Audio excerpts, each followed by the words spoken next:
2 up, 2 down here to start the ball game for Pikeville. I mean, just don't swing. He must have heard you in the whisper. And it's a 1-0 count, so we see a third pitch and not a third out for Reynolds. Garen Gledhill is the 4-hole hitter. Mason Melton and Joe Gagno. Francis Sabero, Cole Fowler, and Sam Brown. And that's going to get down for a base hit in the gap out in right center field. And they're going to send him around for 3. Brooks diving in, he's safe, and he's got a 2-out triple. And what a response after 2 pitches for 2 outs. Brooks says, I'm not going down the same way, and he puts his team in scoring position. He was absolutely shot out of a cannon, making his way across those base paths, easily taking 3. So Gledhill, the catcher, will come to the plate with a man in scoring position. Is there a little 2-out magic here to start the game for Pikeville? And Pikeville, in both of their games so far, in that 10-0 defeat to Montreat to open it up, and then in yesterday's game over CIU, as that gets down for a base hit out to left field, and it's a 1-0 advantage. It's been slow starts for Pikeville's offense. They were able to build momentum late in that game to open things up. I beg your pardon, that was Truett McConnell, not CIU. Both wear navy and gold. But in that game against Truett McConnell opened up a 5-0 lead. Pikeville was just rocked back, but they built over time. But now that they've gotten that offense, now they ride in and they get the first lead of the ballgame as the single by Gledhill drives in Noah Brooks, and it's 1-0. And another base hit. So after the 2 pitches lead to the 2 outs, all of a sudden, that sparks the Bears, and they are in business and leading 1-0. Yeah, and Pike, it took them 12 innings almost to get anything on the board offensively here in Kingsport. But now it seems like we've heard of regressing to the mean. Well, they are progressing to the mean. They are looking more like the team that we saw throughout this year, and they're rising above. That law of averages going their way. So Colby Reynolds looked as though he was just going to walk through the starting part of this lineup. Instead, they've come back to bite him. 1 run on 3 hits so far, and that was Melton who singled quickly down to first. And this is the first baseman, Joe Gagno. We're not used to seeing Colby Reynolds in situations like these. He's been stellar for Johnson as their ace this season, a 3.48 ERA and a 10-2 record. Swing and a miss there for Gagno, and it puts him in an 0-2 hole.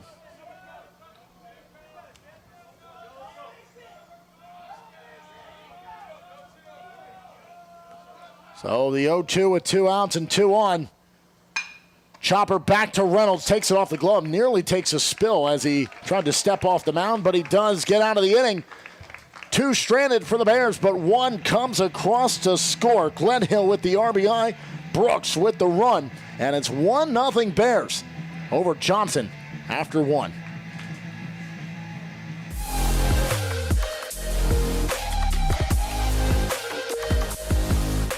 What if you could have it all?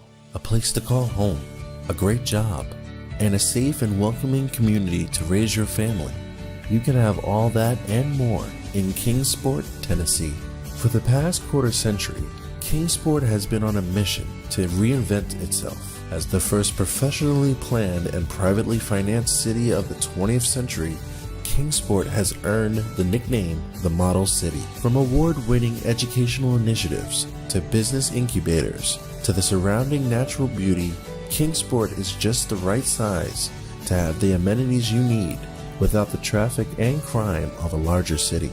With a vibrant downtown, great shopping and dining, and a thriving local economy, Kingsport is the perfect place to call home. Ready to start loving where you live? Choose Kingsport. Visit movetokingsport.com and discover all the reasons why this charming town is the perfect place to call home.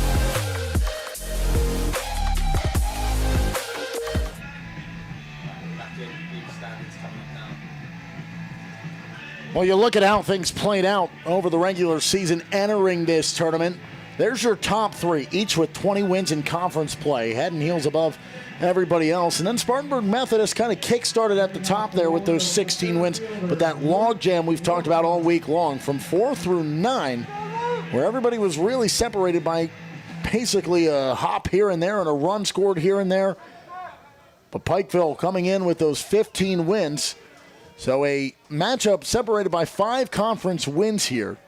And in terms of seeding, separated by only 3 spots. Pikeville, the 5-seeded team, and the 2-seeded Royals doing battle here. And it is the 5th seed over top of the 2, 1-0, as we see the first pitch from Shane McTavish.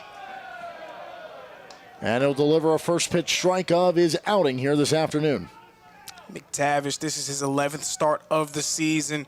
7.34 ERA, 2-5 record in games that have been able to make it to a decision.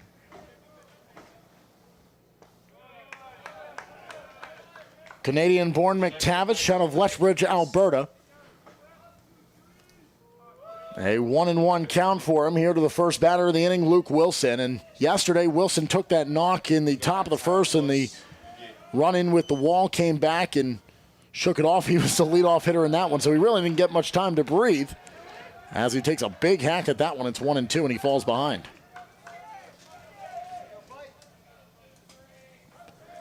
In that game, as they tried to spark a comeback, Wilson was one of the bright spots. Struck out and lined out, but had a walk, a double, and a single, and did come around as one of the 3 runs that scored for Johnson.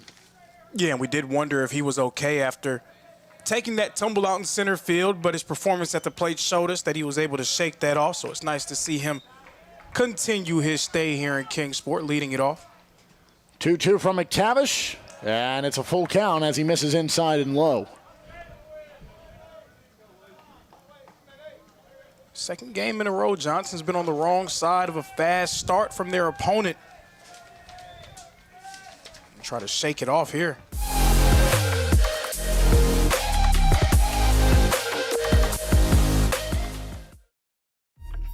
Your favorite teams, your favorite live streams, your favorite highlights. Be sure to engage with us. Find us now on YouTube at NSBN Sports or visit us at nsbnsports.com.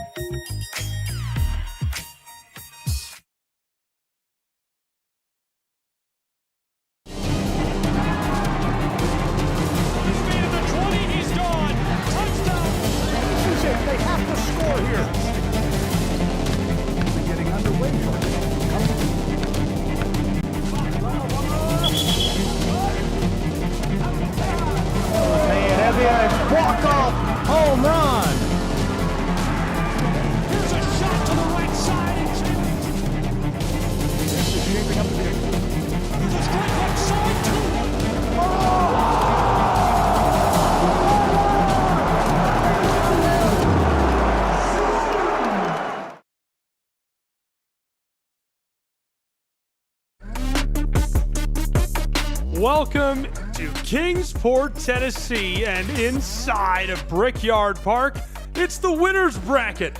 Bryan College, the Lions, going to battle in what promises to be a thriller that goes right down to the wire against the Truett McConnell Bears. Both teams 28 wins this season, and my goodness, they are going to duke it out today. I'm Gabriel Schreiber, Brendan Sweeney alongside me. We are honored, thrilled, and overjoyed to have you along with us for this battle on the Southeast Sports Network between these two programs. Yeah, this will be a really fun one. Bryan and Truett McConnell, these two teams perfect so far in the tournament. Neither of them have had a loss yet. So both these teams, whoever wins this goes to the championship tomorrow. Chance to make some big noise. And it all starts here with this battle between these two sides. They've fallen to the underbelly of the bracket, and they are going to do everything they can to claw their way to title day.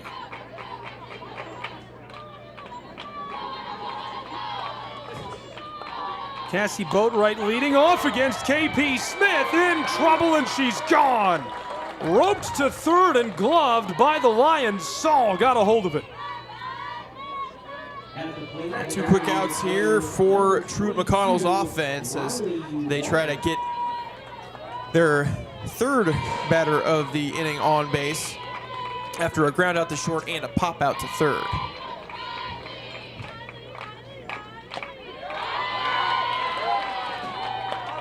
Able to sauce that through.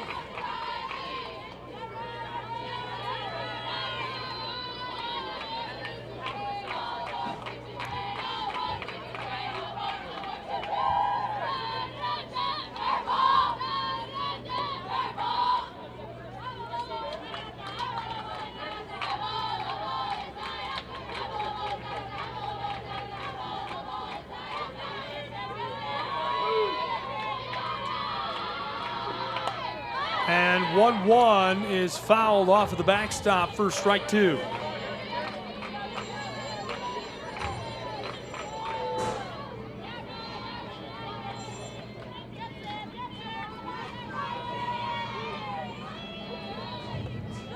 Walker wanted to step into it, instead holds off.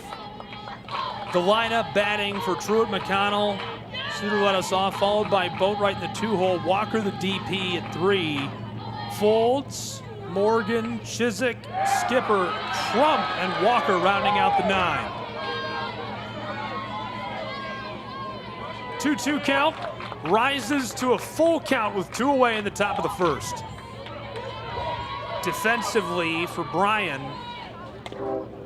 this is chopped and rolls just over the line to keep this going for TMU.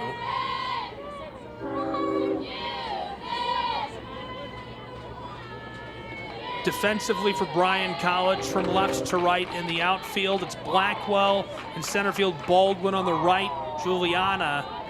First is Taylor, second Lockhart. As this ropes foul as well. Saul at 3rd. At shortstop, Maddie Lee. Catching today for Reinhardt is Abby Young, and pitching, KP Smith to start inside of the circle.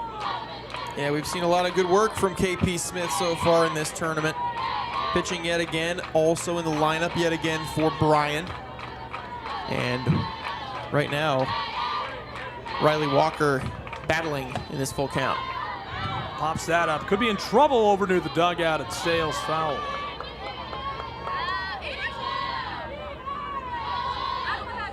Again, these 2 teams, Truett and Bryan, undefeated in this tournament. Bryan the 4 seed, Truett the 6 seed, so Fouled off again. Not maybe necessarily the 2 teams we expected to be in this position with a chance to clinch a spot in the championship. No. However, again, as I stated before this tournament started, it really was, I think, going in anybody's tournament to win. And Truett McConnell, the 6 seed, has looked unstoppable so far in this tournament. They shut down Milligan 8-0 last night. Got her. And that'll retire the side, but you're going to stay with us here as we're going to end up taking you for a look at the numbers that have driven the seasons of these 2 programs, TMU and Bryan. Let's get a look at that right now.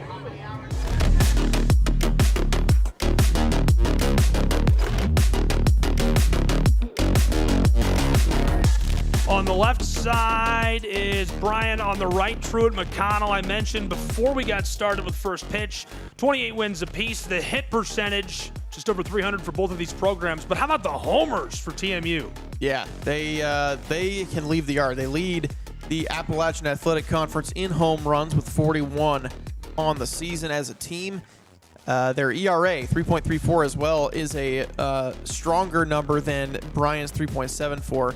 But if you look in the very bottom of this graphic, 306 strikeouts Wild. as a pitching staff for Truett McConnell. That's another thing that Bryan's going to have to deal with in this difficult battle for the Lions. That's a look at their numbers side by side. We'll take you back to the field.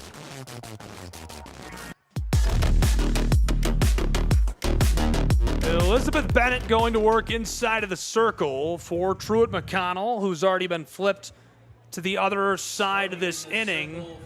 The lineup card for Bryan College: Juliana, Lakin, Ava, Lily, Baldwin, Blackwell, Malone. KP hitting in the 8-hole, who's dealing from inside of the circle. And of course, in the 9 is Maddie Lee.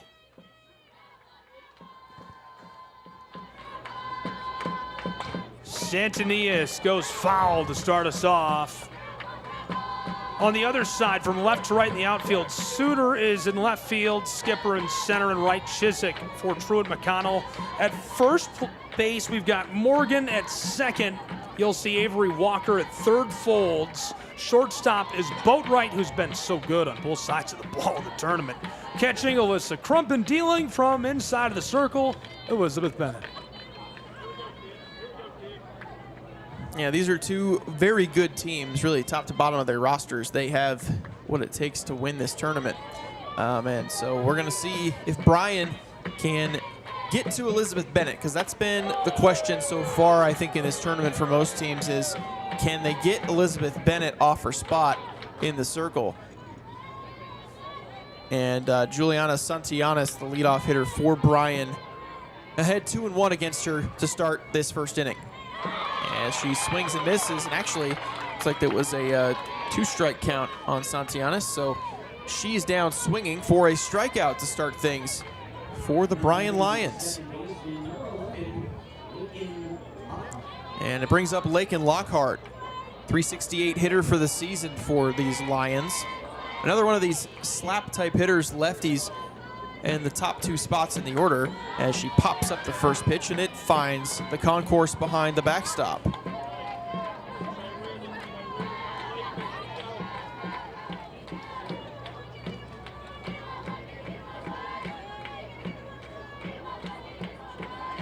Taking just a really quick look at how these teams got here, as that one's bounced up the middle. Backhanded play and a throw just in time to get Lockhart at first base, and a well-played ball there at second base as Truett McConnell gets the out. Nice job by Avery Walker on her backhand side to slide down, field it, and throw to beat Lockhart. So 2 away, nobody aboard for Ava Saul.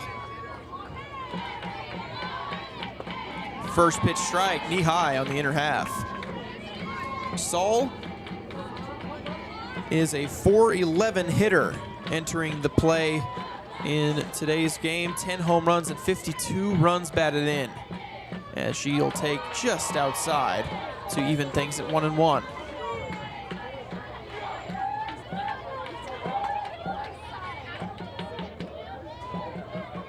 Day 1 of this tournament, both these teams with victories. Bryan, 9-1 victory, as that pitch misses low. Truett McConnell then defeated Brunau in an upset, 6-3 by a final of 12-7.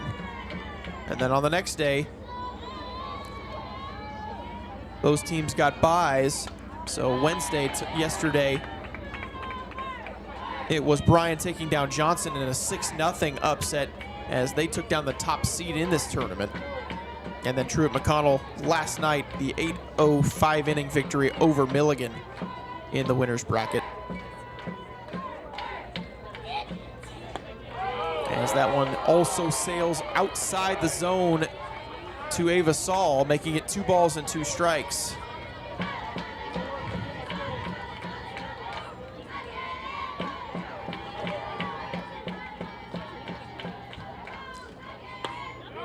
And off the plate.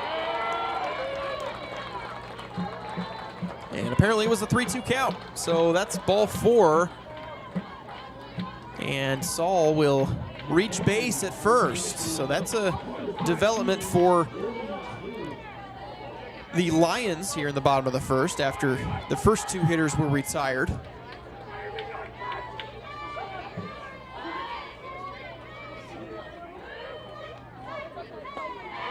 And first pitch strike thrown in there to Lily Taylor. It's 0-1.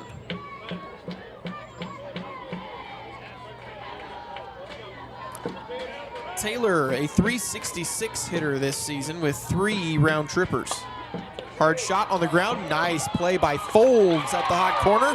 And she throws across to get Taylor 5-3 And that will end the first inning of this contest. No score, as we have finished one inning here in Kingsport, Tennessee.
Grace Folds gets us going here for Truett McConnell as we start the top of the second inning in this winner's bracket contest between the Bryan Lions and the Truett McConnell Bears, as the first pitch floats in across the inner half for a strike.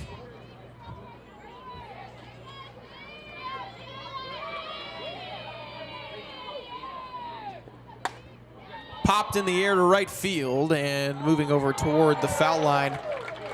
To make the catch for Bryan is the right fielder, Juliana Santillanes, for the first out. So Folds flies out to right field, and Morgan Kasalik, the first baseman, stands in next. Swing and a miss by Kasalik.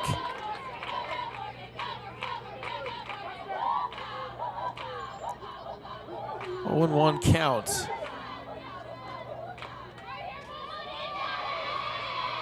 Smith has got the sign, and the next pitch is fouled back to the backstop, and it's 0-2.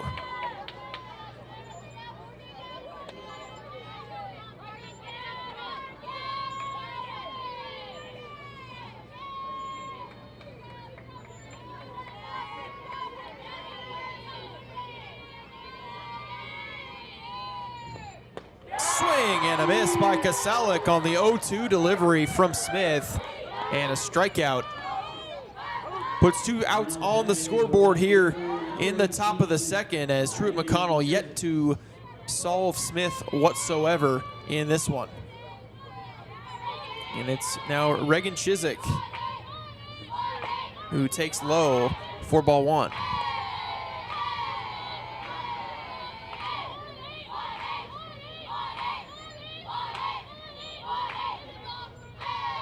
KP Smith has the sign, and her next delivery is a ball just off the inside corner.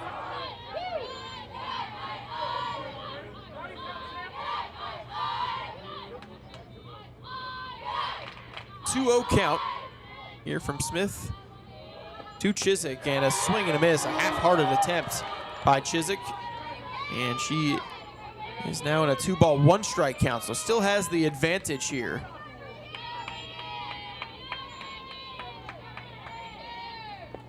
Next pitch swung on and missed. And it is a 2-2 count. And Chiswick thought it was a strikeout. Started running back to the dugout.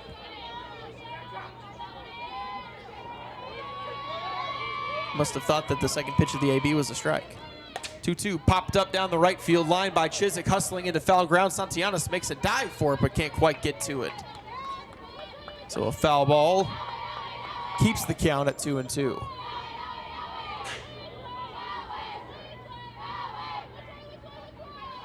This has the feeling of a pitcher's duel,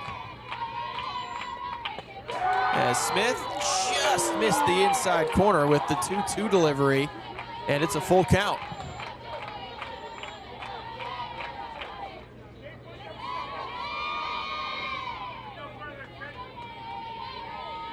(3-2).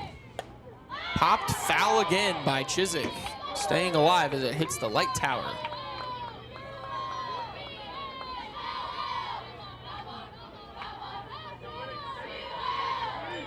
Bears and Lions fighting for AAC supremacy and a shot at the AAC tournament title tomorrow as Chiswick works the walk and she's fired up.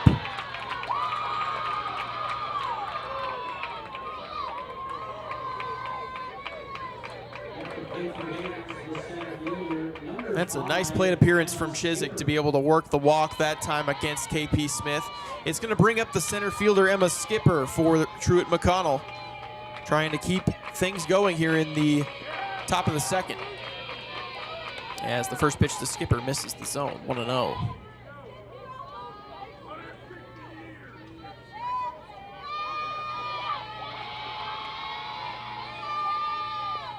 A bunt back to the pitcher. Smith throws to first. They get Skipper as that one never had a chance. Went too hard right back to the pitcher. And that will end the top of the second. Truett McConnell retired. They get the 2-out walk, but nothing else. The bottom of second coming up. Bryan coming to bat.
And we're back here in Kingsport, Tennessee, the AAC softball tournament here in 2026 at Brickyard Park, as the Bryan College Lions come to bat in the bottom of the second. Truett McConnell failed to score in the top of the second. They got a 2-out base runner on base via a walk, but that was all for the Bears. So the Lions trying to hit the scoreboard first.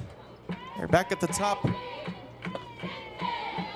here as Baldwin will take a first pitch strike. Casey Baldwin, the number 5 hitter in the order, the center fielder. Another slap hitter. That's the Bryan lineup for you. They've got 5 left-handed hitters in this lineup, as that one slapped hard on the left side of the infield. The play made, though, by the shortstop on the throw across, just in time to retire Baldwin for the first out. So that brings up Carly Blackwell, the left fielder for the Lions. Blackwell, a .279 hitter this year.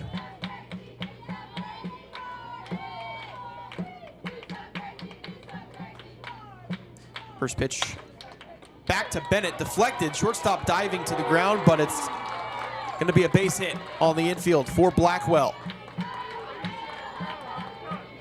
As no chance for Truett McConnell to make a play that time, as Cassie Boatwright had to sprawl onto the dirt to field that ball after it deflected off the leg of Elizabeth Bennett.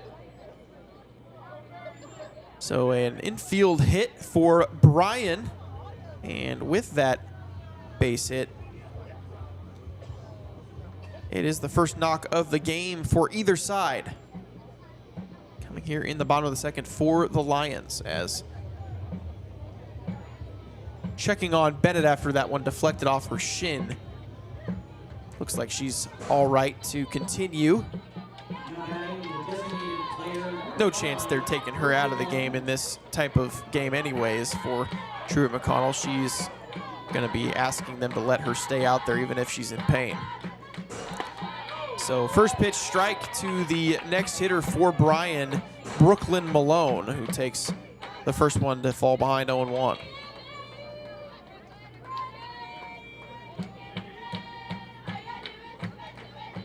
Next pitch misses low and outside. Malone, a .300 hitter on the season with 28 runs batted in. That's the third highest mark on this Bryan roster. Pitch misses outside, trying to steal second, and it goes into center field as Blackwell will take the bag and stay put there at second base and will be in scoring position here with one out.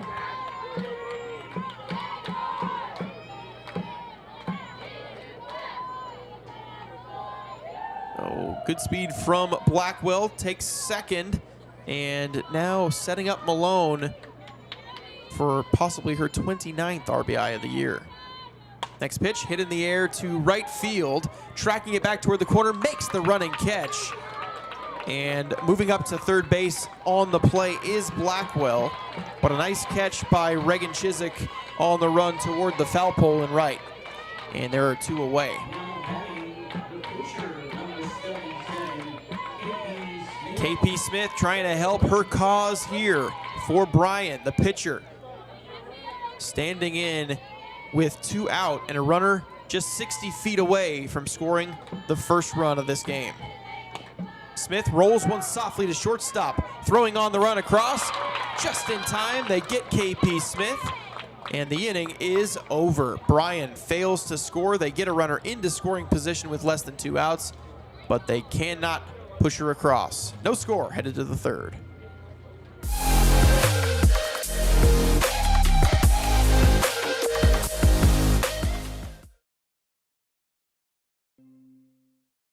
Hold on. The previous play is under further review. I'm not sure what he could review, but okay.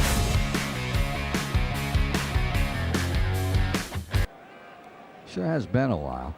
Dine in at Buffalo's Cafe for the football season.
So one away here in the inning. Avery Walker, the next hitter for Truett McConnell. After Alyssa Crump popped out to Lakin Lockhart back behind first.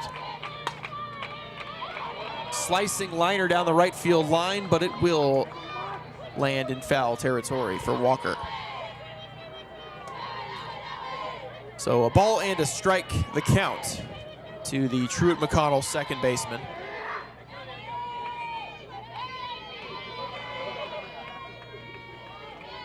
Next pitch from Smith up high, makes it 2-1.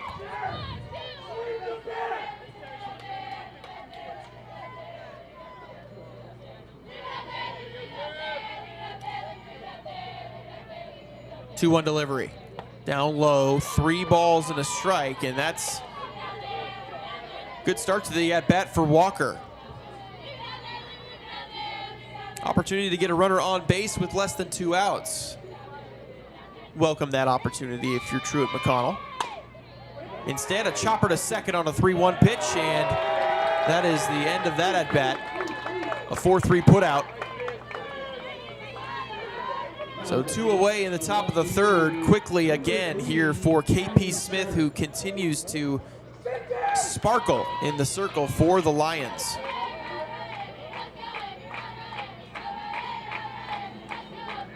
And the next pitch popped up on the left side of the infield, and the inning is over. Ava Saul makes the catch on one pitch, and we're headed to the bottom of inning number 3.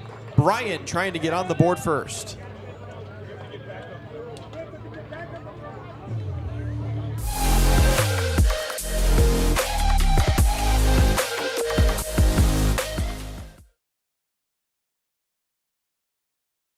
Need a break? A break from the grind? The stress? We have just the place. A place where you can let your inner thrill Billy out. Bristol Motor Speedway, April 10th through the 12th for the NASCAR Food City 500 Triple Header Weekend.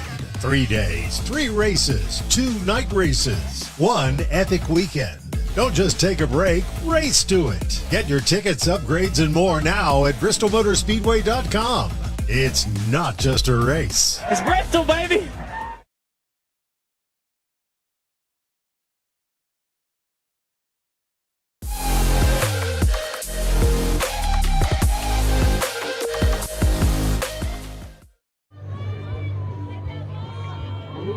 Kingsport, Tennessee, the 2026 AAC softball tournament winners bracket contest here between the number 6 seed Truett McConnell Bears and the number 4 seed Bryan College Lions.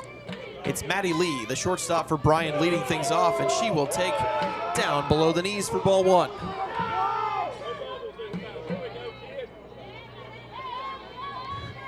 Got the Bryan baseball team here. They're getting rowdy. Popped up on the right side in foul ground, and it is tracked down by the first baseman, Kasalik. And that is the first out in the bottom of inning number 3. And it certainly is feeling like a pitcher's duel here in this game between 2 of the top arms that we've seen so far in the tournament. As the next pitch from Bennett misses outside for ball 1 to Juliana Santillanes.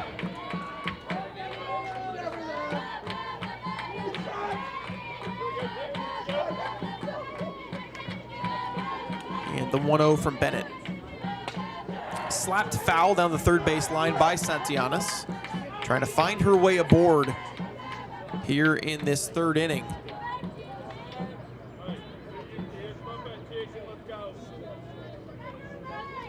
A 1-1 count from Bennett. Santillanes struck out in her first at-bat of this game, leading off the bottom of the 1st as she takes outside on this delivery.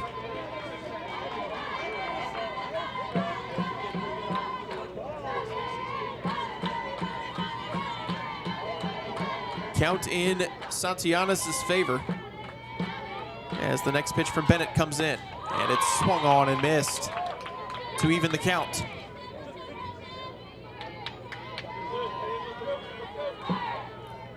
Again, this game, only 1 hit between the 2 sides, and we're already in the bottom of the 3rd.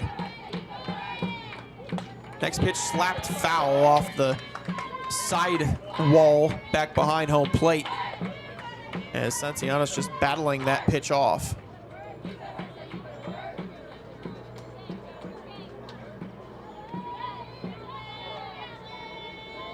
And another 2-2 pitch from Bennett. Down low, and the count is full.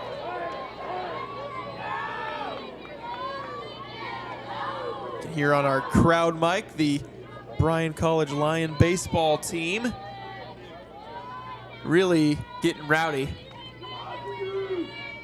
3-2 pitch, and another foul ball from Santillanes.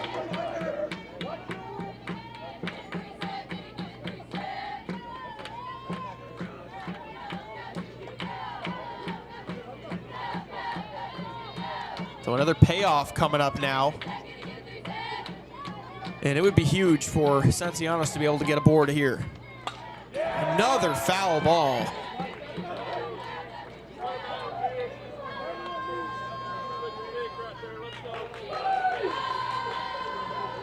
Ninth pitch of the at-bat coming up here to Santillanes. And here it is from Bennett.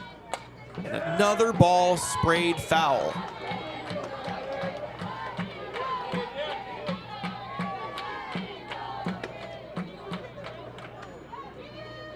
A war of attrition here between Bennett and Santianes. Next pitch is tapped. Foul again. Pitch number 11.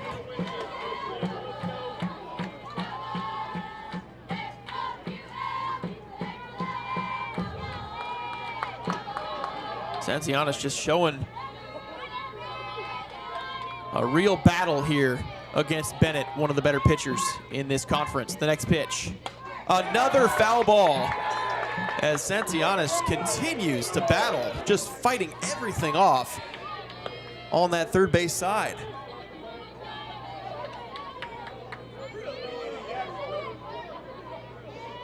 So it remains a full count, and all Bennett can do is keep throwing strikes here to Santianes. Here's the next one, and another foul ball. The 13th pitch now.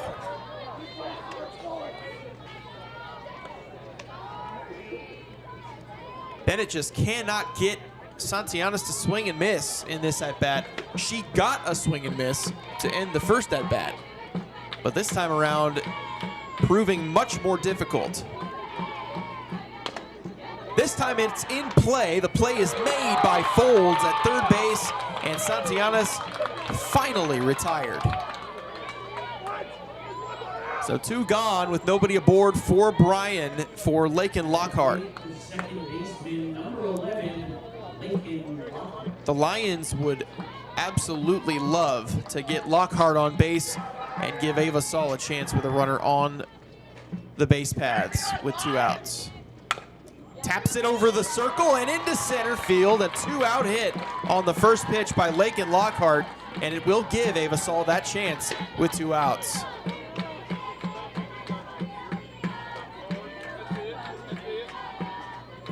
Now batting for the Lions, the third baseman, number 99, Ava Saul.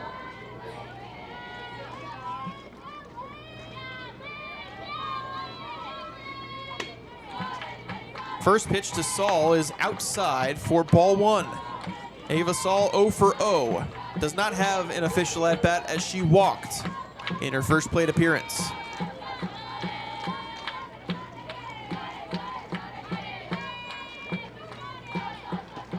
Next pitch is a strike over the outer half of the plate from Bennett. Lockhart at first base with 2 out. I'd be interested to see if she may try to steal second base with 10 on the year.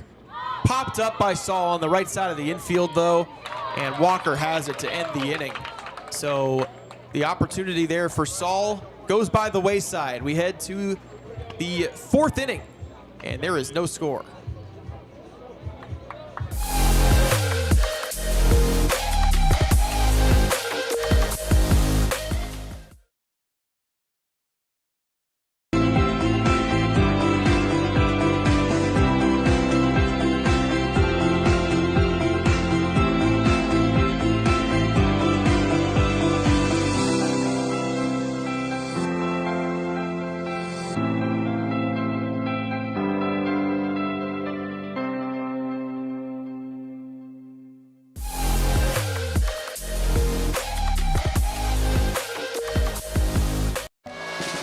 Well, after the bases loaded situation comes to an abrupt end with that wild double play on whether or not that ball was fair or foul, it is ruled fair, so it is a 1-2-3 double play to get out of the inning for Pikeville.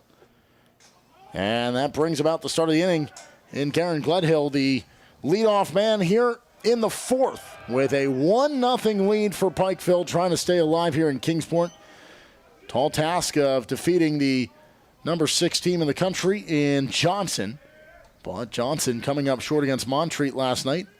Montreat and Tennessee Wesleyan have both arrived, and that's going to be ripped down the right field line. That's a base hit, going to roll toward the warning track. It is fumbled out in right field by Haben Siefken. Top of the 4th inning here from Kingsport, Tennessee, as we have a first pitch pop-up by Cassie Boatwright that is caught by Lakin Lockhart behind first. And 1 out on 1 pitch again here for Truett McConnell in the top of the 4th inning. These offenses are just not really putting anything together. Truett McConnell yet to have a hit in the game.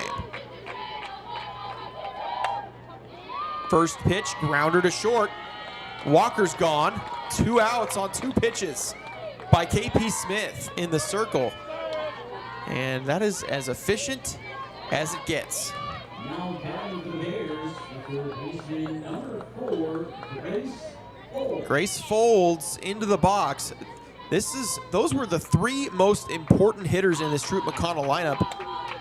As first pitch swinging by Folds after 2 first pitch outs. That does not happen often. You often see the coach give the take sign in that situation, but no, Folds swings, fouls the ball back, and it almost gets into the press box. No balls and a strike to Folds.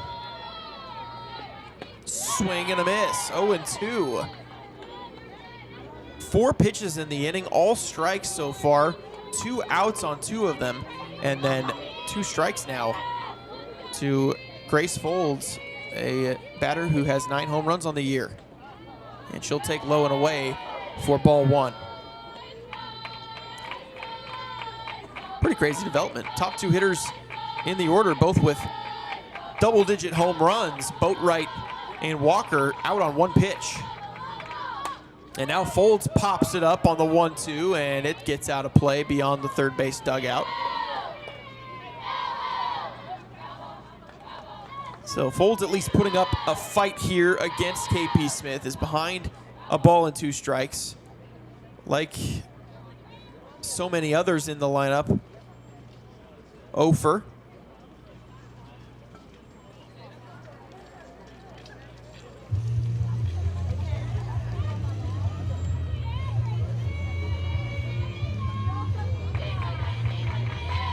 There's only been 1 runner on base in this game for Truett McConnell. It was a walk drawn by Reagan Chiswick. As that pitch misses outside to Folds, and it evens the count at 2-2.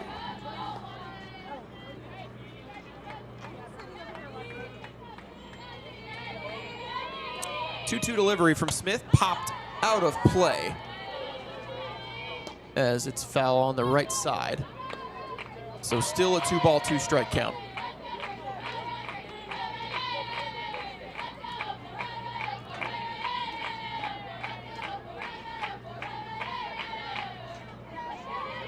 Two-two delivery from Smith, and another foul ball back by Folds.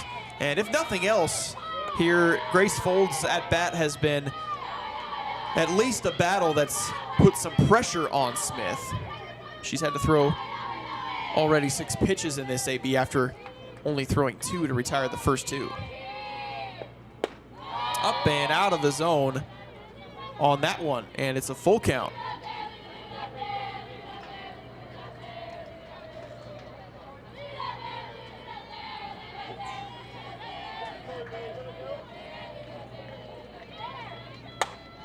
High, deep drive down the left field line. Did she keep it fair? She did. It's a solo home run for Grace Folds here in the top of the 4th inning. The first hit of the game for the Bears is a round tripper. A solo shot, and the Bears have a 1-0 lead just like that. You can see on the replay here a high, deep drive down the line, and Folds, looking into the dugout, sees that it's a home run sign given by the home plate umpire and gives the fist pump going around second base as her teammates mob her at home plate. This game has the feel that a hit like that, a solo home run, may be the difference, as neither of these teams have done much at all offensively. It's only the second hit combined, or third hit combined in this game, and the first for Truett McConnell gives them the lead. So now Morgan Kosalek comes up with 2 out, and Grace Folds hits her 10th home run of the season. Now one of 3 Bears with double-digit home runs on the campaign, as this is rolled to shortstop, and the play is made by Maddie Lee, but the damage done. Solo shot by Grace Foles to left field right down the line to give Truett a 1-0 lead.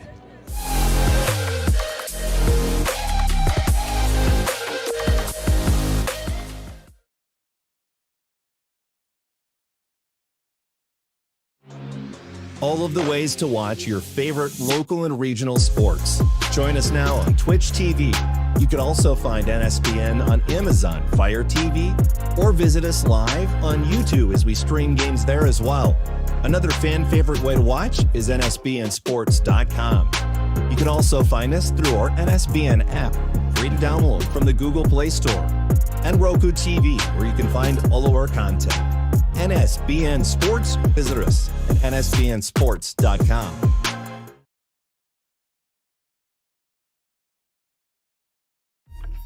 Your favorite teams, your favorite live streams, your favorite highlights. Be sure to engage with us. Find us now on YouTube at NSBN Sports or visit us at NSBNsports.com.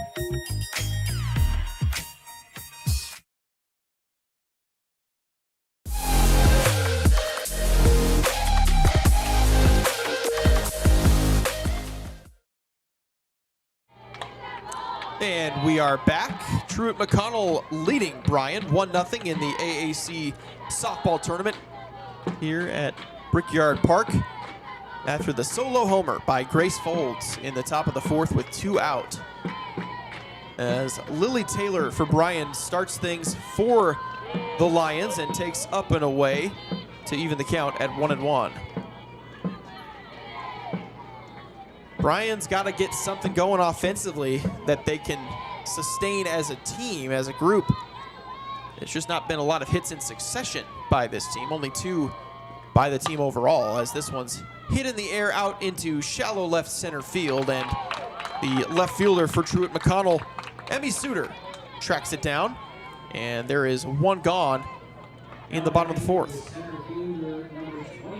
But Foles comes through for the Bears in that top of the 4th with the solo homer. Long at bat, 3-2 pitch, sent it skyward. As the first pitch to the next hitter, Casey Baldwin, is hit foul. Elizabeth Bennett with the scoreless outing so far through 3 1/3. And gets another foul ball from Baldwin here to climb ahead 0-2 in this count.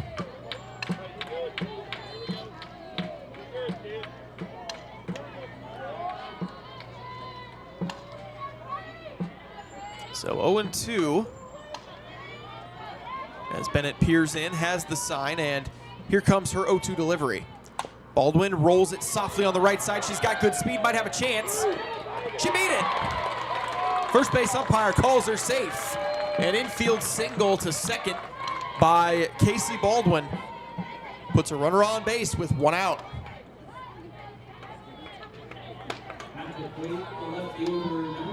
I'll take a look at the replay and see how close that play really was at first base.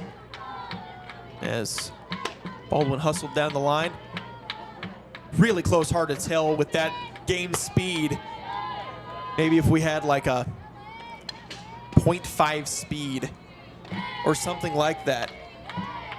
Maybe we'll check on that in a moment.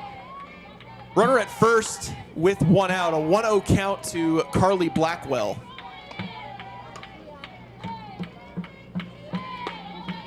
And that one knee high on the outside corner. So it is now 1-1.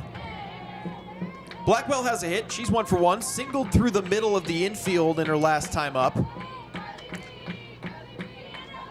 That type of at-bat in this spot would be great. Put 2 on base as that one misses the zone. Throw down to second and a stolen base for Casey Baldwin.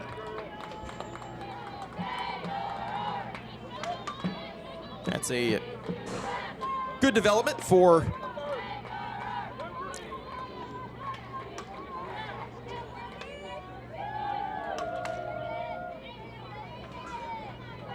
That's close. Looks like we have a freeze frame picture taken by Christian Salstra, our public address announcer, and close play there at first. May have been an out. May have been. We can't say for sure definitively, but called safe on the play. So runner at second, one out after the stolen base by Baldwin. Blackwell rolls it to third base.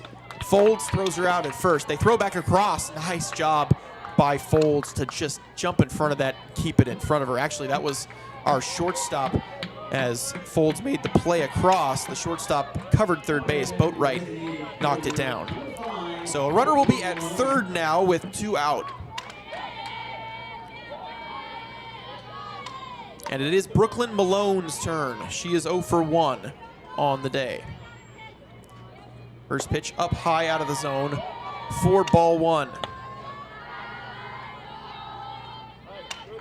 So Bryan threatening here. They have a runner 60 feet away from scoring the tying run. And here's the 1-0 pitch. Malone is late on that swing, and she misses for strike 1.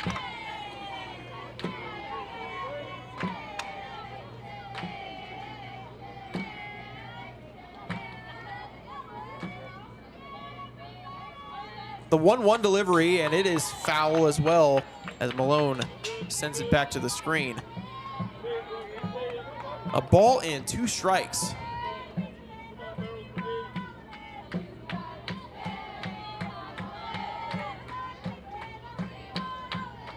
And the next delivery from Bennett is up and out. So even up the count on Brooklyn Malone. With Casey Baldwin standing at third base. And timeout called by Liz Bennett. Rethinking.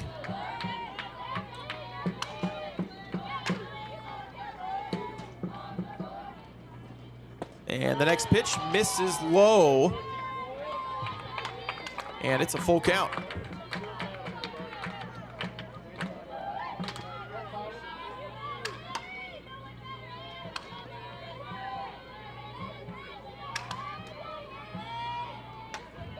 Full count delivery coming up from Bennett, and it's outside. And Malone has worked the walk.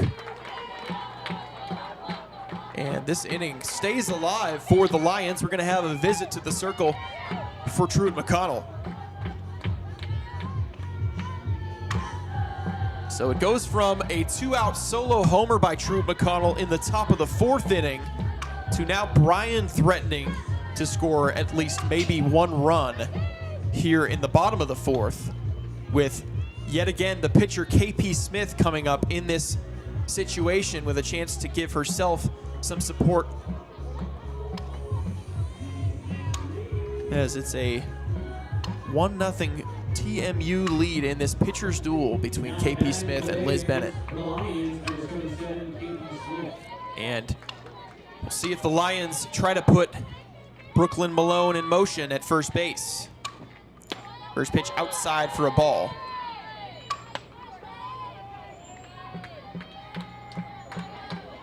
Like to see if Malone could get to scoring position, and a base hit then would possibly give Bryan the lead. Next pitch grounded through the right side of the infield, and KP Smith comes through yet again. Throw cut off by Boatwright. They go to third with it. They got her. What a relay.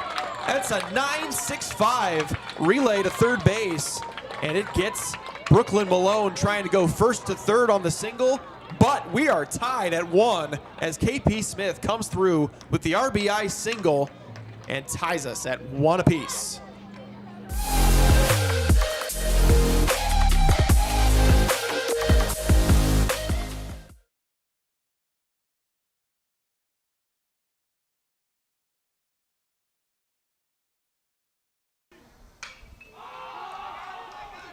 Straight into the air. Behind the mound. Catch is made and a stare down to third to keep the runner there, and that's what you completely desire if you're McTavish and the Bears. Runner stays, and the out gets posted on the board. Now it's 2 outs, but that man still lingers 90 feet from home plate. Yeah, exactly what you desire if you're McTavish and the Bears, but exactly what you were hoping not to see if you're Rojas and the Royals. Wanted to at least have that one hit a little bit further to allow yourself to tie the game up. That ball gets by, and it's going to kick off the backstop, and a self-inflicted error on the wild pitch. That makes it a 1-1 ball game, and we talked about it. If you're Pikeville, you're the lower seed trying to knock out Johnson. You cannot have self-inflicted errors, and that one is, and they're made to pay the price. Yeah, that's one of the keys when you're trying to pull off an upset. You cannot beat yourself. You pike that pass ball, giving Johnson a free run. Well, that was quick. Welcome back. Yeah, ground ball out immediately out of that break. Chiswick put out 1-3. Start at the top of the 5th. Skipper skips it through, and the race over to first, as that's not going to stay where she'd like it. Almost got that one.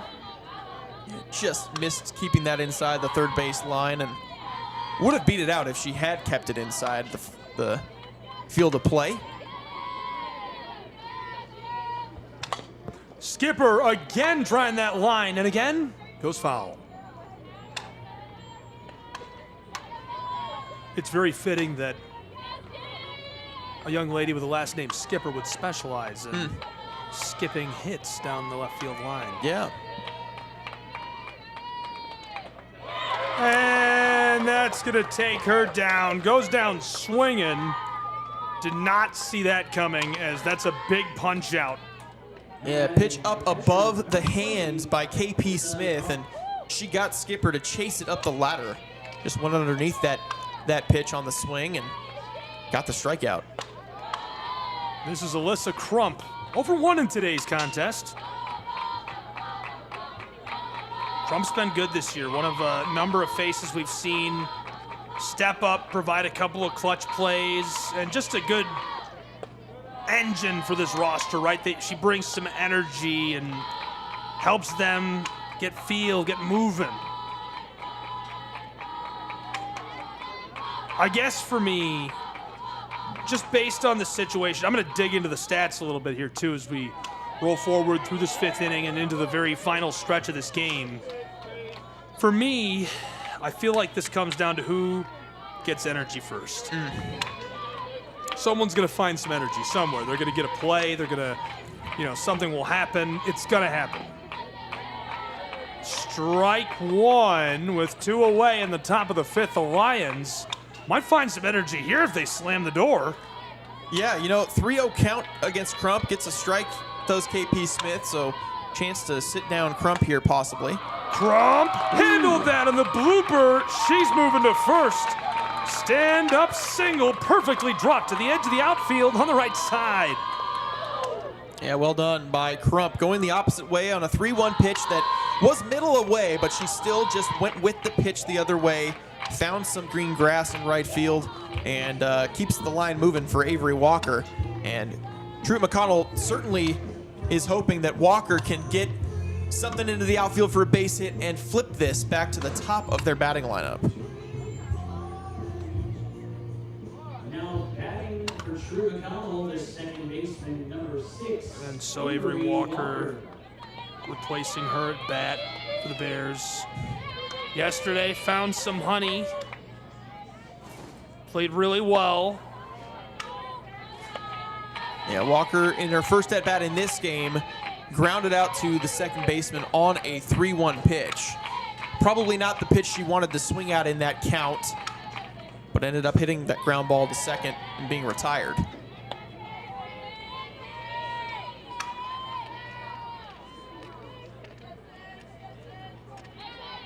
Smith has got 3 punch outs, 2 away on this side of the fifth for KP Smith. Big cut. Wanted every bit of that. Avery Walker tries to go skyward.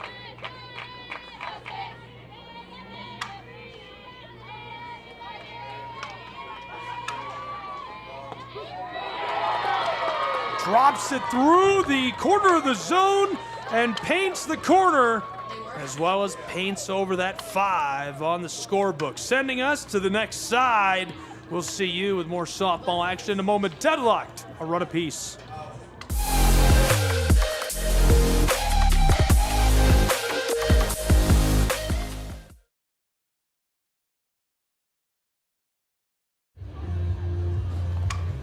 That's at least what Pikeville's trying to argue, which would make it a dead ball. But they did rule him out, and Sabero kind of walks halfway back to the dugout as the conversations continue. And now they do want to talk things through just to make sure.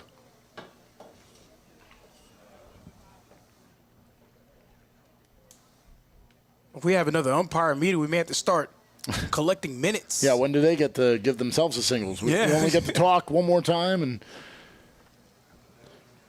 now, you'd be inclined with Sabero, and he doesn't like it, but he's back to the dugout. They will converse and still rule him out. And kind of believe him a little bit because he did not make any effort to try to run. That ball came off, and he just took a step back and stood there as they made the play. But either way, he is out at first. But sometimes I'm curious, these last few meetings, what am I going to see from second?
all of the ways to watch your favorite local and regional sports. Join us now on Twitch TV. You can also find NSBN on Amazon Fire TV or visit us live on YouTube as we stream games there as well. Another fan favorite way to watch is NSBNsports.com. You can also find us through our NSBN app, free to download from the Google Play Store, and Roku TV, where you can find all of our content. NSBN Sports, visit us at NSBNsports.com.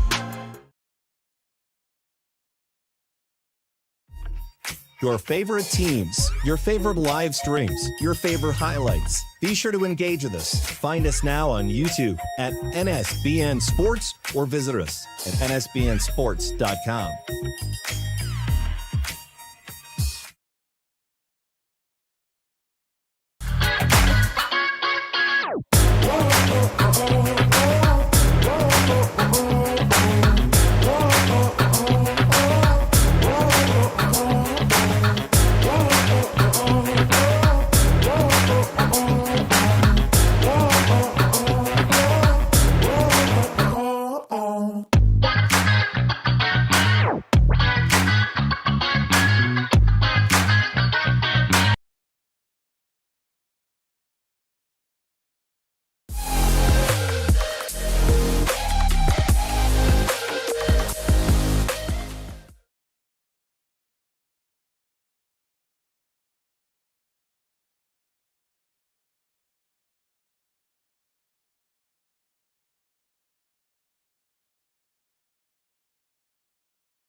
Gets a hold of it as she's going to hustle down, and that is beyond. First to retire the side for the Bryan College Lions, wrapping up the top half of the sixth.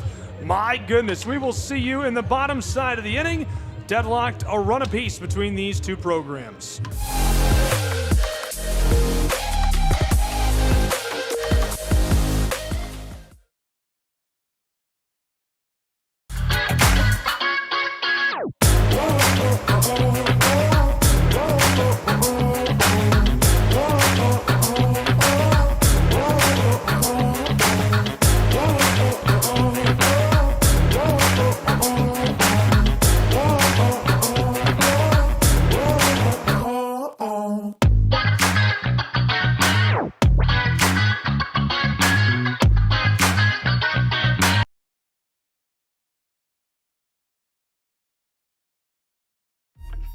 Your favorite teams, your favorite live streams, your favorite highlights. Be sure to engage with us. Find us now on YouTube at NSBN Sports or visit us at nsbnsports.com.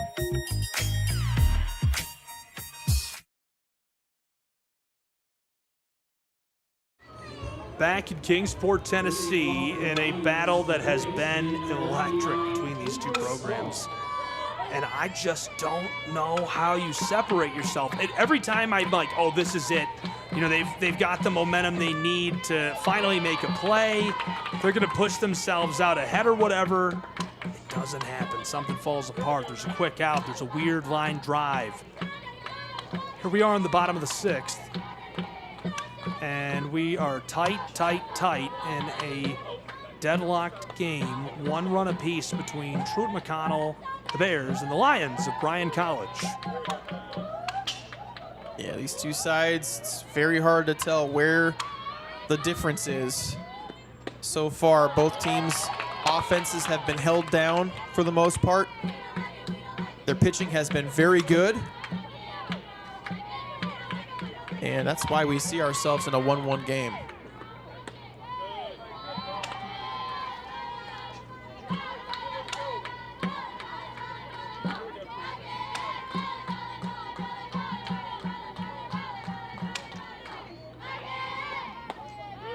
Wanted to cut on that. The 2-2 is going to raise the count. It's full.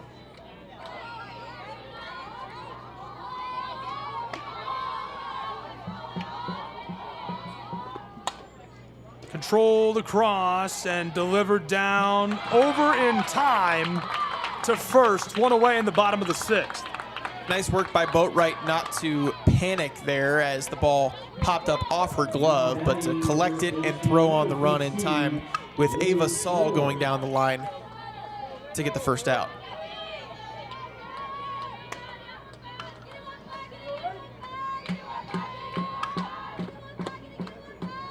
Watches that go by. Elected not to take a cut. Lily Taylor. One away in this side of the 6th for Truett McConnell that's trying to slide into our 7th inning. That pinball's back out. 3 home runs on the year for Lily Taylor.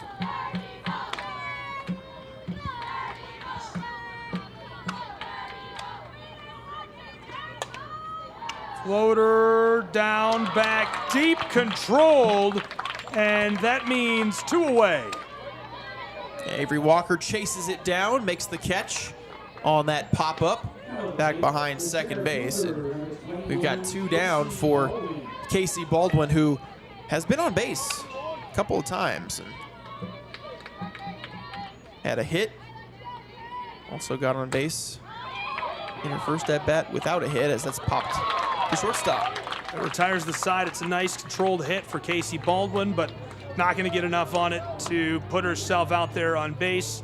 And it sends us to our final regulation inning between Truett and Bryan in the winner's bracket, trying to avoid falling to the bottom side of the bracket and having to double battle their way back to the title.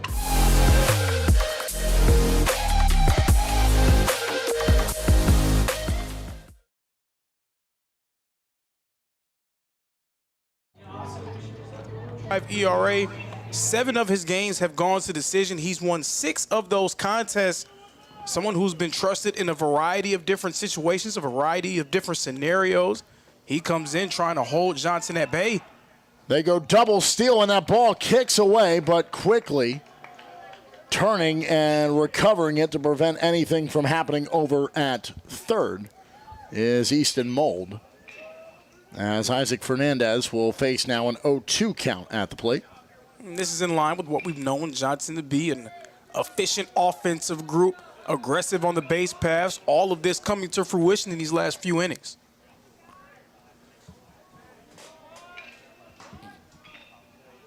"90 feet away from an insurance run, or the Royals."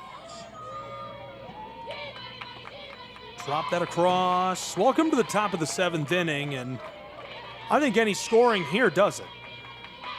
I'd be shocked if a run here doesn't end the game. Yeah, it'd be interesting to see Bryan get the chance down by one. It's the same situation as what happened earlier. In the top of the 4th, Truett McConnell gets that solo homer. Bryan immediately strikes back for that 1 run in the bottom of the 4th. So, I think it obviously will bring a bit of desperation to Bryan if Truett scores a run here in the top of the 7th, which I think they felt that desperation in the bottom of the 4th when they picked up their lone run. I got to say, as the 4 seed, Bryan has been like the dark horse of this tournament. They've been really good. Being told that the 4 seed did win last year, which I have the memory of a mouse, so I don't remember that. Yeah, it was Johnson. Johnson was the 4 seed last year, and they ended up winning. Feels similar. Yeah. Feels the same way. Like it does. They've got that drive to get all the way. Will they be able to do it, though, is the question. And I don't know. I even feel like Truett McConnell has got it, within reach of winning this tournament too. I mean, they've played really well. A couple of really, pretty easy wins. I mean, a 12-7 victory in their first, and then they had a day off, and then they run rule Milligan 8-0 yesterday. So, I mean, they haven't been challenged a whole lot either. I mean, I think there's a lot of ways I can respond to that, but just to keep it as simple as possible, you and I have about 600 stats in front of us for both teams from this game, from their entire season, and I would just summarize it by saying, throw the stats out the window. Yeah. You get one cranked hit here, and then you're just a couple of hits away, a couple of lucky moments and breaks away from winning the entire thing. Play across over to first, and that might be a lucky play for the Bryan College Lions, who record the first out of the 7th inning.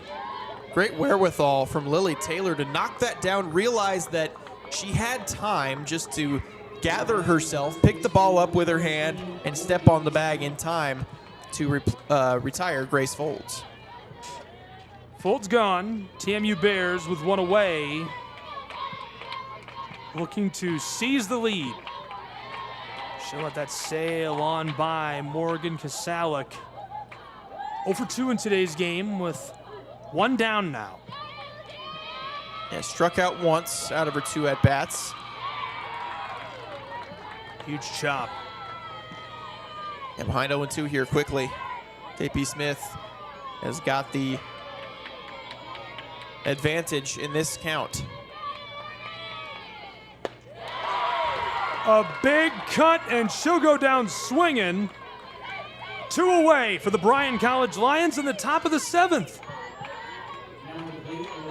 Yeah, Bryan is threatening to send this game into the bottom of the 7th, and they're going to have a chance to walk this thing off if KP Smith can just retire Reagan Chiswick here. She's got 5 strikeouts. There's 2 away. Fouled off just enough to stay alive. KP Smith has been one of the most intriguing players in the tournament. Limited at bats throughout the season. She's been a great batter after not really getting a lot of cuts or hacks from inside of the box during the year. That sails over the top, and Reagan gets one back as she's behind in the count, 1-2. Yeah, piggybacking off that point with KP, I mean, she's responsible for the 1 run in this game with an RBI single. So, I mean, this has been the game where KP Smith really is the star for Bryan at this point. And really, she could have a shutout on the board. But again, it's just that one pitch to Folds that was sent out of the yard down the left field line. Roped across. I think she got to that in time. The play at first safe. TMU does get the runner on with 2 outs. Reagan is able to find her way to the bag just in time. Yeah, Chiswick able to beat that one out. Soft ground ball deep in the hole. The shortstop, Maddie Lee, fields it, as you'll see here on the replay, but just not quite enough time to get it across to get Chiswick.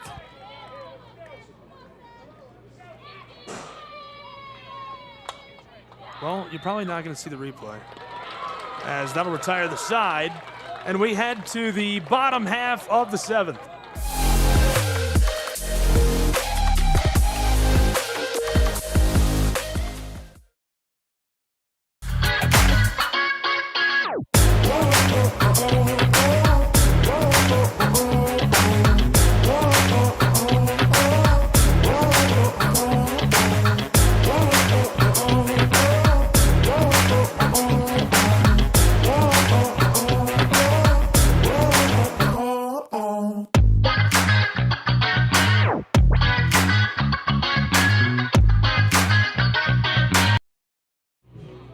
So this is another look at that close play. She was able to get onto the bag, but obviously the side retired just a second later. Right there. Yeah, she was safe. That was really close. Yep. Yeah, Chiswick beat it out. But again, next pitch, line out to center, and the inning's over, and now Bryan is in the driver's seat. Again, they need just 1 run here in this inning to close this game out and get the victory. Less than ideal for Truett McConnell's Bears. Leading off, the left fielder, number 6, Harley Rockwell.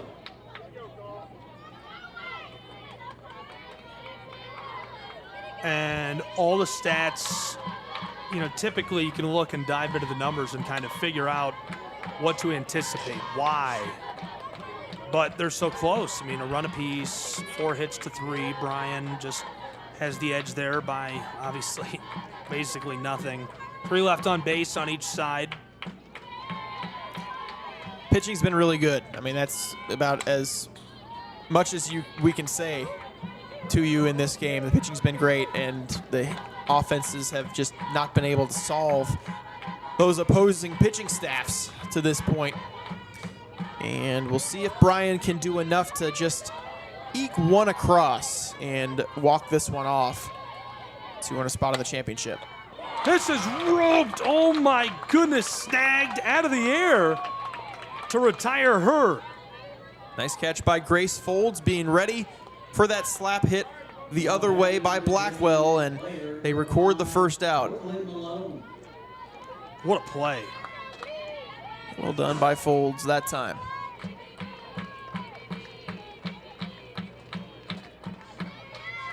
Brooklyn Malone 0 for 1 in this outing for Bryan College. We've seen her put the bat to ball a couple of times this week. Malone lets it sail on by. That evens the count at 1 with 1 away in the bottom of the 7th. And TMU is seeking extra innings. Certainly all the tools to make that happen easily. Their hitting average has been better than the Lions by a wide margin.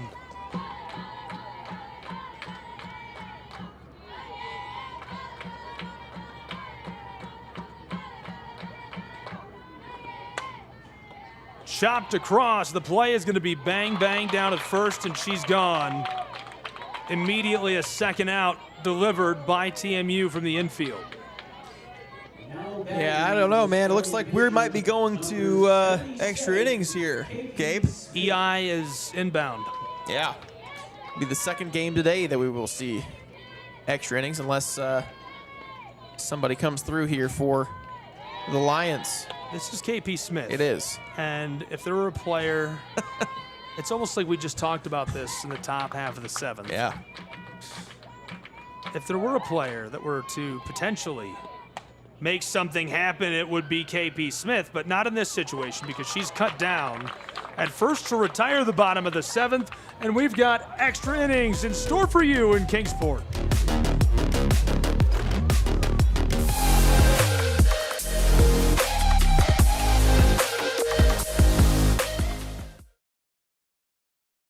runner on second. Now Johnson not just flexing their muscles offensively, but also showing off the leather as well.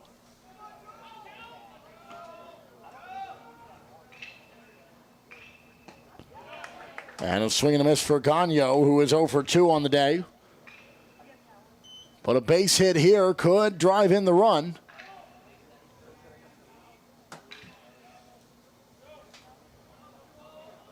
Connor Moody is in the pinch run for Gledhill.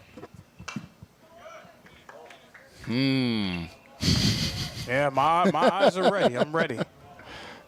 I didn't really react. I was like, I know it's going wide, but that last one scared me. 0-2 count. 2 outs. Man on second. Reynolds checks back to him. Again he looks, and now he's going to come home. It's high. It's 1-2.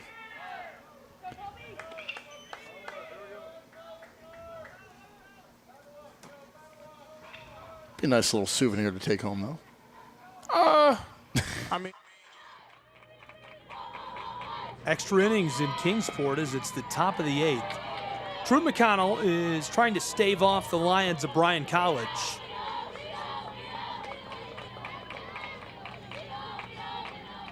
KP Smith, 5 punch-outs.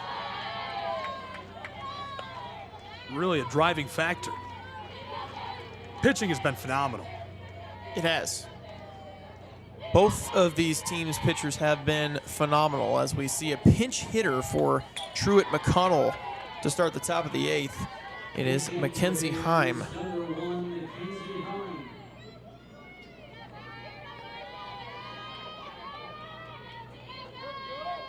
Heim is a .264 hitter for the season, 19 hits in 71 at-bats. Heim gets a hold of this foot race down to first, and she is safe easily in time to open the top side of the 8th. Yeah, that's huge. That's a massive start for the Bears. Mackenzie Heim comes off the bench cold and pinch hits and delivers. Though she didn't hit it hard, she used her legs to run out a single on a slow roller on the left side. And coach calling for another change. Yeah, pinch runner, it's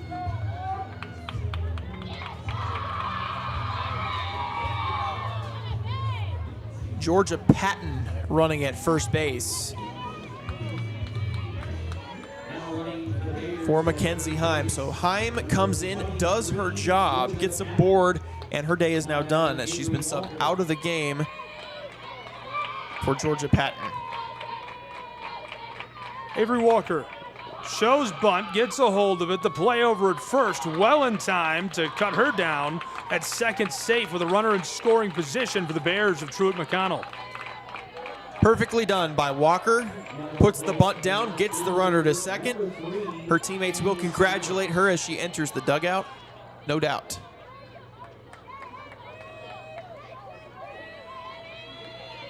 Suter. Yeah, top of the order. You know, she's over 3 today and has had some great hits this week. Rolled through the circle on cue, moving around the base path, coming home for what could be our winning run. At the plate, the ball goes wild. She's through for the score. 2-1, Truett McConnell Bears in extra innings. The top of the 8th sees TMU on top. Souter, a huge hit there up the middle, right through. And it brings the runner home from second. Georgia Patton, the pinch runner, coming home. The throw would have been in time, but it got through the catcher's legs, as you can see there on the screen. And the run comes in to score, giving the Bears a 2-1 lead here in the 8th.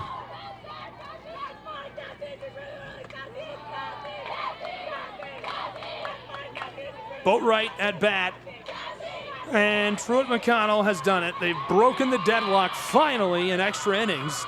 It's 2-1 Bears. And they have a runner at third base. Popped up. They're about to have a runner headed back to the dugout on that flyout. Yeah, that's unfortunate. That's if you could have just gotten Boatwright to hit the ball on the ground there. Anywhere, especially in the middle of the infield, maybe even to put a bunt down. I mean, any way you can get that run from third home to make this a 2-run lead in this low scoring of a game is a huge one.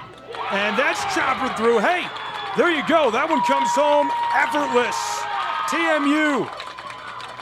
A 2-run advantage in the top of the 8th. It's 3-1. Bears lead the Bryan College Lions in extra innings.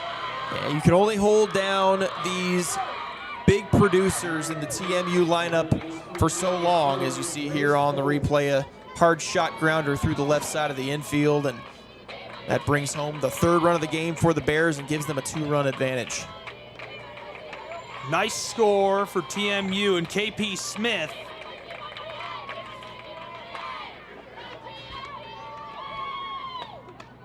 Sees that go by. 2 away, strike 1.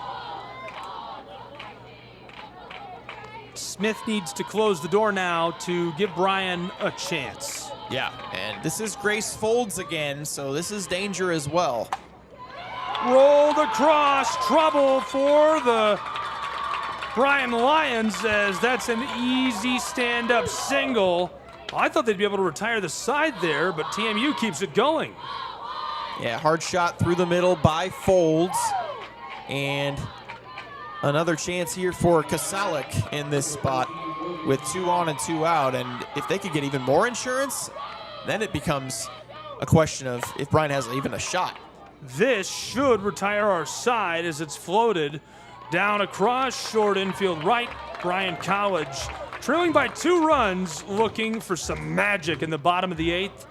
Can the Dayton, Tennessee-based Lions find a way back into this?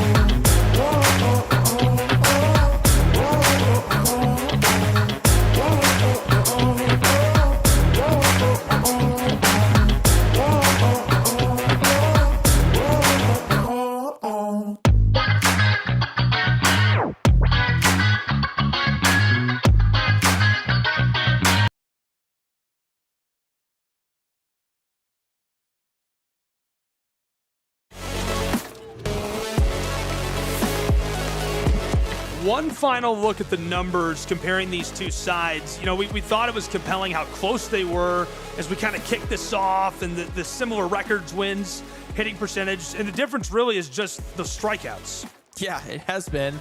But really, I mean, you look at this game, and this has just been 2 really good teams going up against each other, and almost the stats don't even matter, you know, at this specific game. It's almost like just it seems like a momentum-based game. You know, you see something go your way, and it kind of creates a little bit of a rally, and that's what happened with Truett just a moment ago in the top of the 8th. And now Bryan's going to have to respond. Floater. She could be in trouble, and she is. 1 away for TMU's Bears, who are looking to flip themselves through the winner's bracket into our final day of action in the 2026 AAC softball tournament.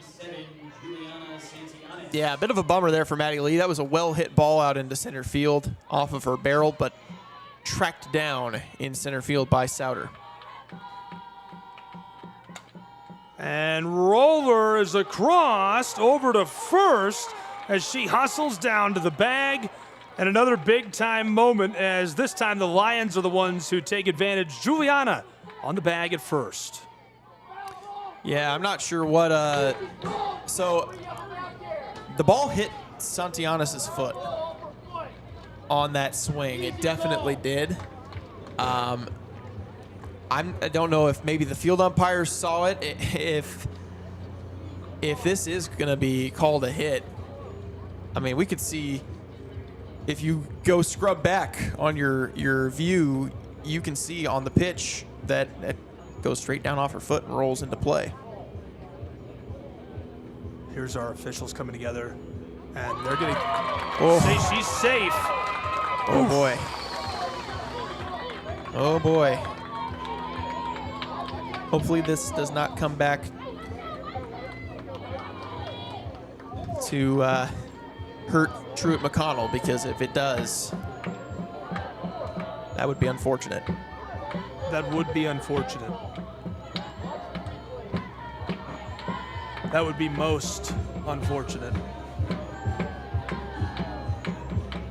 And I think Coach has a message after that for the Circle that has delivered 350 strikeouts this year to the 180 of the Bryan Lions. That's the only major large stat category where we see a big difference. The number of strikeouts. And I think that visit was just to say, all right, let's calm down. Let's just get outs here. And rolled across, collected, play over at second. Able to make that.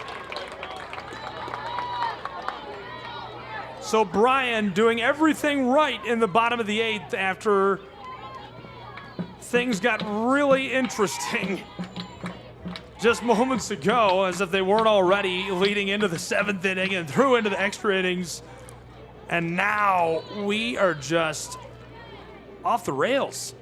Well, we're in a spot here where Bryan's got Ava Saul coming to the plate as the winning run here in this bottom of the 8th inning. If she hits a home run, the game's over. It's a walk-off 3-run homer for Bryan. And Brennan, back-to-back plays here. Back-to-back plays here now. The ball off the foot into play turns into a single, and then an error on Truett McConnell. Rolled through, across, second, trying to turn the double. Very close, unable to do so. And runners on the corners. Yeah, 2 gone now. And I think we're going to see a pinch runner for Ava Saul in this spot. Yeah, Saul will get the pinch run. Pinch running at first base for the Lions, number 10, Kana Green. Yeah, Kana Green runs over there at first base. Just trying to get someone with a little bit of speed as the tying run on base. If a ball's hit in the gap here by Lily Taylor, they want to try to score her from first if they can. It's a tough situation in that you don't have an extra out to play with now. Otherwise, you've set yourself up perfectly. You were close to having that extra out to play with. Maybe a little misfortune involved as that's strike 1 for Gabby Hughes. Lily Taylor also an electric bat in this lineup all year long. Good in the tournament. Yeah. And 0 for 3 today for the Lions of Bryan College as this is roped across, bringing home the first run for Bryan College. She could be in trouble out at third. Ball over the top, and she'll stay put there as Lions of Bryan are rolling and score their first run needed to keep this thing going. It's a 1-run ball game, 3-2, thanks to Lily Taylor's first hit of the game. Bryan is right there. The tying run at third, the winning run now at second.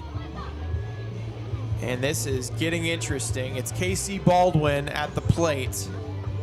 And we're going to have, I think, another pinch runner for Bryan replacing Lily Taylor at second. Feels like the winning run. Yeah, feels like it. And she's loving it. Great play by Taylor. A lot to be proud of with that hit, especially 0 for 3, not discouraged, a team player, and get back in that dugout and celebrate. I love it. Way to keep things rolling. How about the grit to make a play? Think about that situation. You're abysmal. You've scored 1 run in the whole game. Your season flashing before your eyes. You're going to fall to the loser's bracket, the tough path. Not discouraged, consistent, durable, finds a way to make it happen for Bryan College. 2 away in the bottom of the 8th. They trail by a run.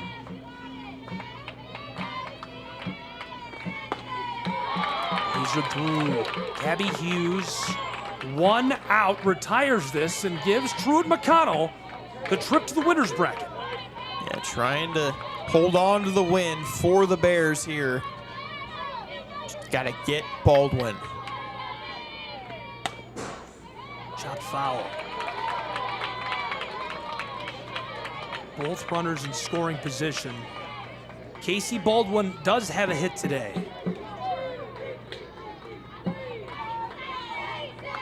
I see a dog. See the dog up there? What the hell? Oh, yeah. Dog. Nice.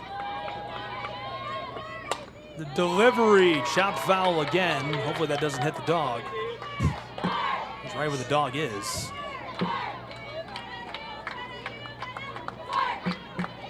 Baldwin battling. Still 0-2, though. It's the bottom of the 8th with 2 away. Trying to produce, ropes it out. That's it. Truett McConnell wins.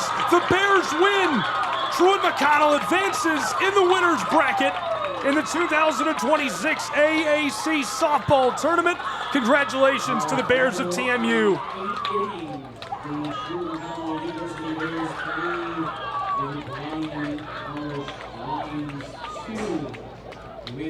What a game. What a cool moment for Truett McConnell to hang in there, hang around. They get the victory, 3-2 in extra innings.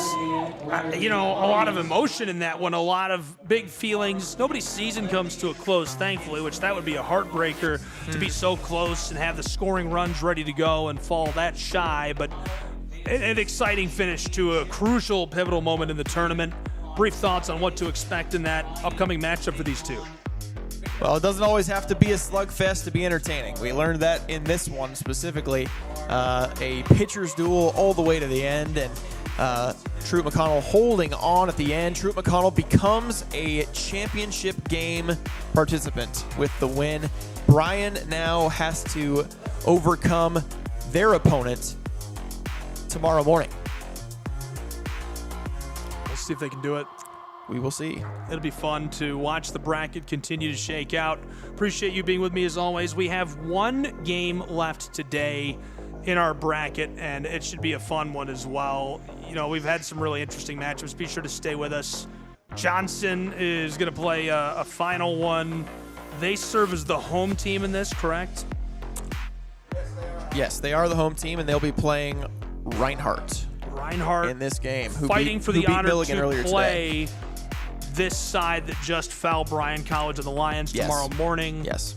The winner of that game, whoever that is, whether it's Johnson advances and or Bryan Reinhardt beats them or Reinhardt, whoever, one of these three teams wins that game tomorrow morning, and that winner goes to the championship in our second game at 1 o'clock. If the winner of the first game tomorrow, one of the three teams we have left here, advances and wins in the 1 p.m. game, it forces a third game tomorrow. Yeah. They have to win twice to take it. Yeah, Truett McConnell in the driver's seat right now. They have to be beaten twice in that championship series to fall in this tournament. So they have got things in their favor right now and are looking forward to seeing either Johnson or Reinhardt or Bryan again in the championship round. I love it. Well, for the Bears, for the Lions of Bryan College, for everybody here, appreciate you coming along for the ride. Really looking forward to having you with us for our final game of the day and all of our coverage of the championship bout tomorrow. Going to be a good one. Brendan, thank you. Thank you to the Lions. Thank you to the Bears, all the fans here. All games and events airing on our networks are broadcast live and are copyright material. Today's game will be archived and available for replay inside of the Apper platform where you viewed it. This has been a presentation of Tri-Media. Your final score in extra innings through 8. 3-2. Truett McConnell wins and advances to the title game.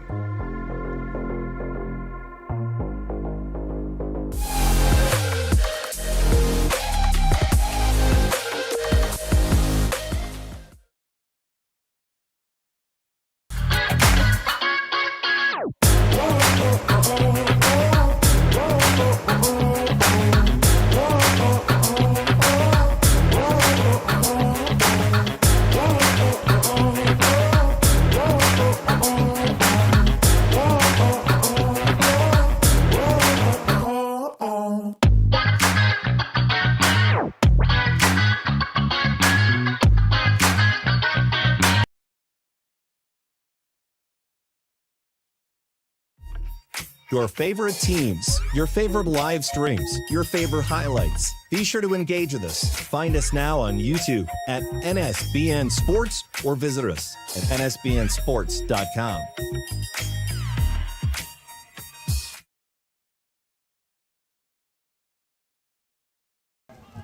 Just hasn't been their day so far. They have not had back-to-back hits since that first inning. They had 3 in a row. One of them scored. Brooks had the triple, the RBI single by Gled Hill, and then Melton followed it up with a lone single of his own. But you look out and you still say 7 total hits. It's just nothing has been able to get into threatening territory, and then you have the run that tied it, and I think that's where you really felt the momentum shifted. On the flip side of things, in that 4th inning, you have the strikeout by McTavish. He's able to gun one in there on Birdsall, but the ball gets away on a drop strike 3. So he gets on base, no out, but it does go down as a strikeout for him. But the stolen base by Birdsall gets over to third and then is able to come home on a wild pitch. And that really just kind of turned the momentum. It gave Johnson the signs of life they needed. And they come out the next inning and hang 3 on the board, and that's the difference right now. So retired is Hobensiefken on the ground out to shortstop. And so that'll bring up Isaac Fernandez. Fernandez 0 for 3 on the day.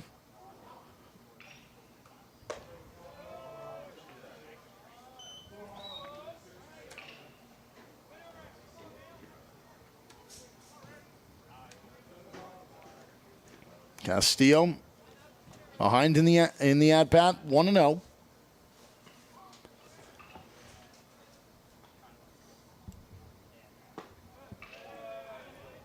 Pitch outside, it's 2-0 as he falls behind.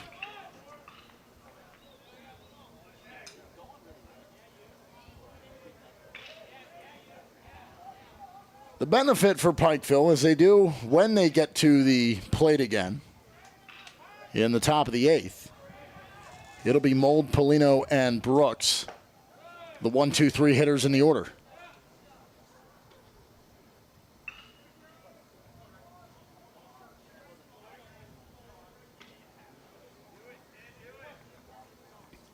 Four runs on 8 hits, 1 run on 7 hits. That's the scoreline. Plus side, no official errors on either team. And that one misses, and it's behind the batter, and so Fernandez makes his way down to first.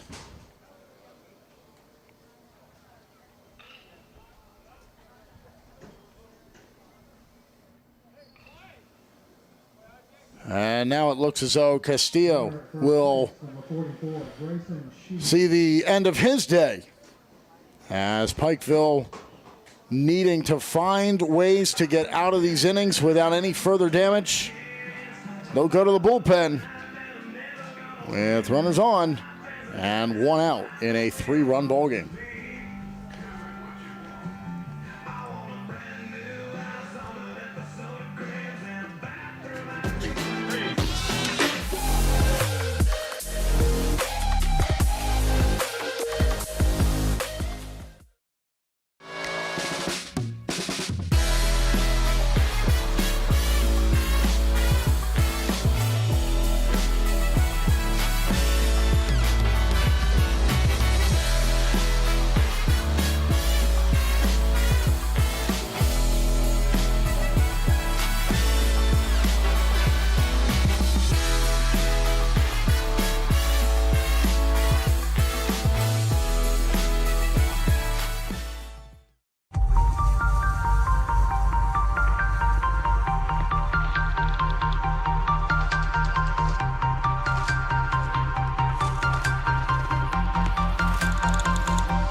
We didn't come to fix Marco's brakes because it was convenient or fast.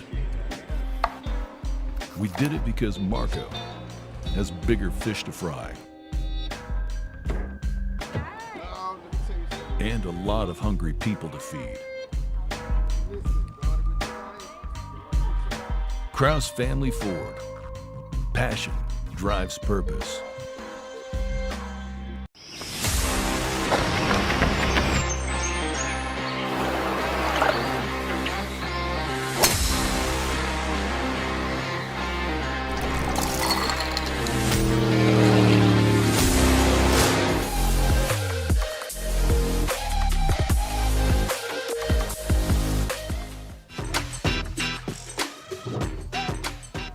One out, runners on the corners, and a fresh face in as the runner goes. And a low throw that bounces off the mound. It took a short hop, and it careens away into the outfield grass. And that's not going to help. You bring your man in from the bullpen, hoping to get out of the situation with 2 on and 1 out, and one of them scores on the throwdown because it took a wild hop that changed directions off the backside of the mound. Another fielding mistake we see, helping Johnson score another run, building some insurance, again pivotal against an offense that's gone cold. Mancini comes home. Fernandez is at second. And now Cole Carmichael will give up the single. And that's just going to sting a little more. And that's going to get all the way out, and it's going to be more bases. And he's going to try to turn for 3. And this is going to be a triple as it got all the way to the wall, and it's an RBI triple for Mitchell Birdsall.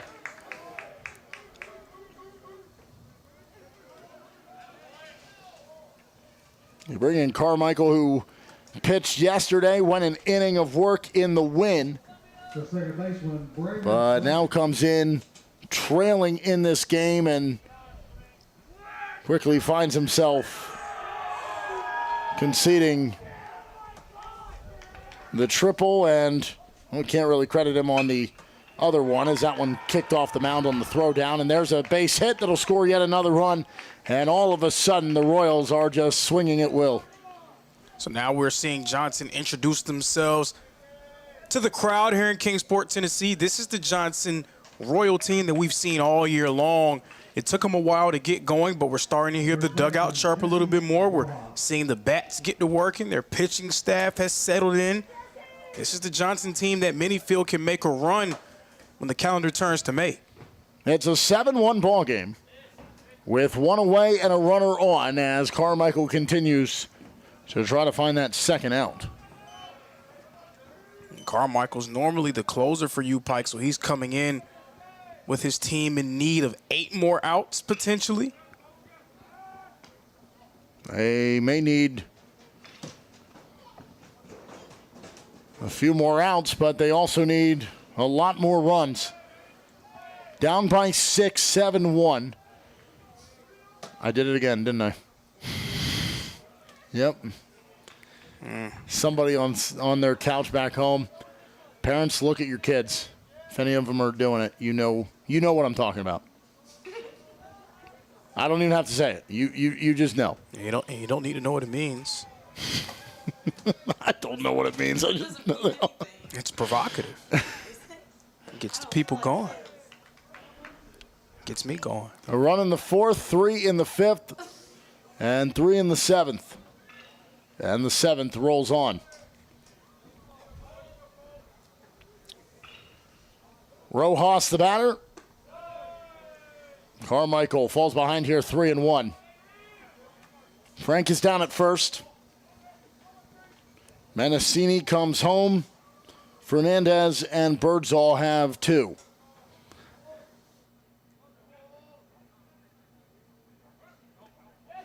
And that ball kicks away, and it bounces all the way to the backstop. And Frank is going to cruise to second on that ball that kicks away, and that was a massive kick. That almost hopped into the stands. Yeah, I mean, it almost made it back up this ramp. Like, I thought we were going to have to get out the way. That one wouldn't have come as fast. I think that one would have at least been a little easier to react to. But when it comes off the bat back here, it is I mean, you have no reaction time, and we keep in mind we're further back than pitchers are. Now they have the benefit of it, right? You know, you always say when a ball comes right back at them, it's pretty much reactionary, whether or not you're going to catch it. Well, it's reactionary for us because, again, we are behind, so we are not expecting it. You are expected to be ready for it when it comes back at you as a pitcher, even if it seldom does.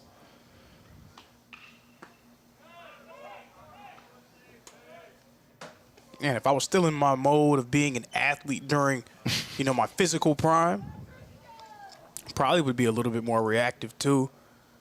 Unfortunately, I'm getting old, so. I'm in that range where can't get out of the chair without a little. That's a base hit out to left. They're going to send the runner home. And Johnson just pouring it on here. It's an 8-1 ball game, a fourth across the plate.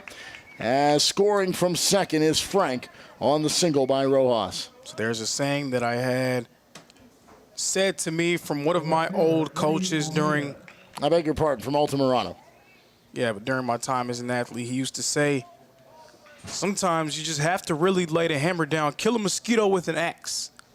So you don't have to just allow a team to hang around. When you have a chance to end them, you have to go ahead and do it.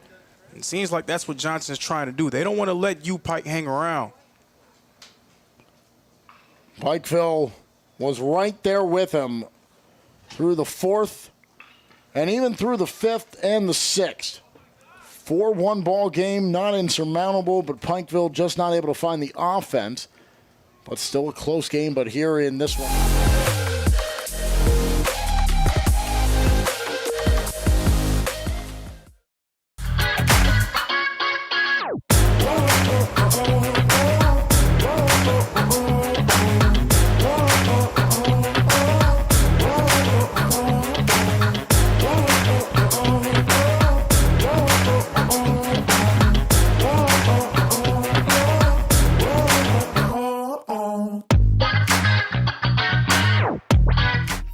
Your favorite teams, your favorite live streams, your favorite highlights. Be sure to engage with us. Find us now on YouTube at NSBN Sports or visit us at nsbnsports.com.